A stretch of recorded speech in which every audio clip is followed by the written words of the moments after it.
coisas na Bíblia que ficaram sem sentido por causa da tradução apresentada. Ou fizeram de propósito para confundir as pessoas, ou foi por incompetência mesmo, de traduzir texto. Porque a tradução do texto sagrado é coisa séria, ou deveria ser. O hebraico é uma língua difícil. Uma letra mal colocada pode mudar a frase inteira. Um grande exemplo disso, ou para mim talvez o maior de todos, é aquele trecho Êxodo capítulo 4, versículo 24 a 26, onde colocaram na Bíblia brasileira que Deus procurou Moisés para matá-lo e a mulher dele se apressou em circuncidar o filho deles e disse para Moisés: tu és para mim marido de sangue, o esposo sangrento. Você lembra dessa passagem? Essa passagem do texto precisa ser estudada a fundo. Eu tive que consultar o texto original hebraico, porque tem algumas falhas na versão brasileira desse texto. Já a essa altura do relato, Yah tinha mandado Moisés voltar ao Egito para solicitar ao faraó a libertação dos hebreus escravizados. E Moisés estava partindo para lá, com sua esposa Tsiporá e seu filho Gershom, chamados na Bíblia de Zípora e Gerson. Mas no verso 24 diz, pelo texto original corrigido, que Yah encontrou Moisés e requereu a morte dele. Por que isso está escrito?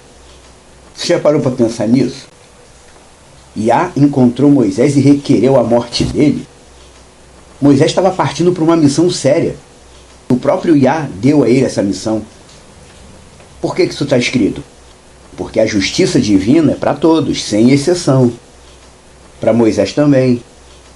Moisés estava partindo para uma missão importantíssima, levando junto o filho dele, que não estava circuncidado, e estava no prazo de ser circuncidado.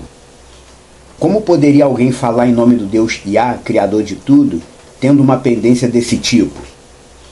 Pois nós sabemos que entre o povo hebreu, israelita, a circuncisão é estatuto perpétuo. Não pode faltar. Um israelita pode até ter um encontro com Yeshua, como nós, seguir a Torá de Yeshua pela ótica dele, mas a Brit Milá, circuncisão, para eles é estatuto perpétuo. Quer dizer, foi estabelecido para a vida toda.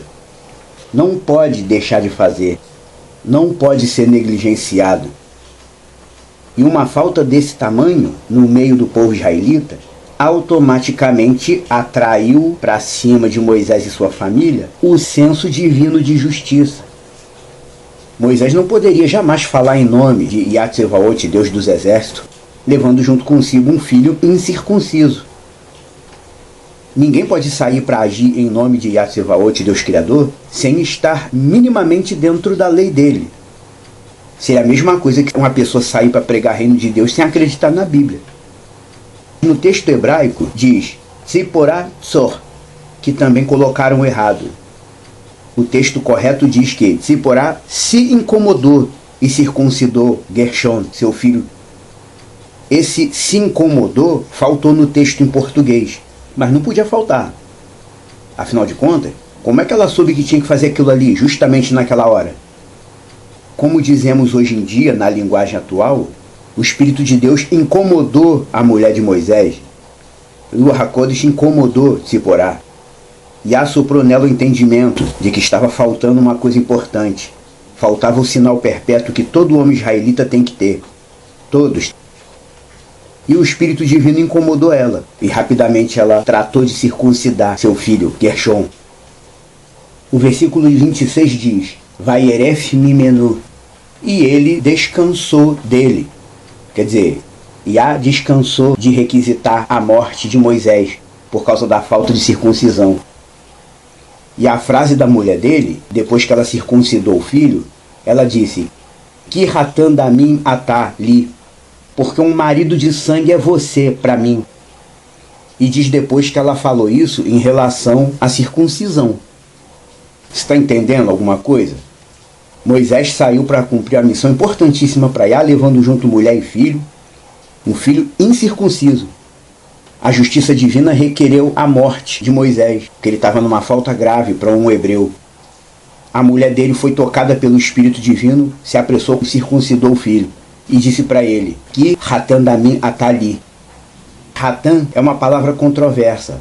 Pode ser marido, pode ser noivo, pode ser genro, ou pode ter até uma conotação de alguém que foi dado em casamento a alguém. Porque um marido de sangue ou um noivo de sangue é você, para mim. A mulher de Moisés se referiu ao fato de que ela mesma podia fazer a circuncisão do filho porque ela era oficialmente mulher de Moisés. Explicando melhor, Moisés, como homem da família, falando em termos daquela época, como homem da família, era ele que tinha que ter tomado a iniciativa de circuncidar o filho, como os outros tomaram a iniciativa, Abraão, Isaac e Jacó. Moisés devia ter tomado a iniciativa, mas não fez isso. Zipporá, sua esposa, ela tomou a iniciativa de circuncidar.